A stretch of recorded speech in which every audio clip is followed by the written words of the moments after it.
बिना दवाई के ही मुर्गा के बुखार उतर जाई। बिना दवाई के ही मुर्गा के बुखार उतर जाई। आ केहू के कैरियर संवर जाई। केहू के कैरियर संवर जाई। आ केहू टूट के बिखर जाई। केहू टूट के बिखर जाई। आ दिल्ली में चुनाव के परिणाम आ रहल बा। दिल्ली में चुनाव के परिणाम आ रहल बा। केहू बनते बनते बिगड़ जाई। केहू बनते बनते बिगड़ जाई। आ केहू बिना आगी के ही जर जाई। केहू बिना आगी के ही जर जाई।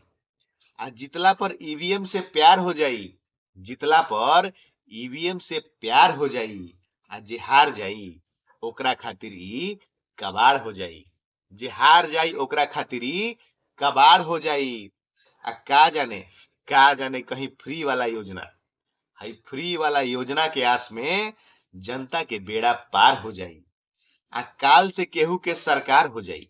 काल से केहू के सरकार हो जाई। आ केहू के बंटा धार हो जाई। आ हई विकास तो जियते जी मर जाई। विकास तो जियते जी मर जाई। खाली कागज पर सिस्टम सुधर जाई। खाली कागज पर सिस्टम सुधर जाई। दिल्ली में चुनाव के परिणाम आ रहल बा। दिल्ली में चुनाव के परिणाम आ रहल बा। बिना दवाई के ही मुर्गा के बुखार उतर जाई। बिना दवाई के ही मुर्गा के बुखार उतर जाई।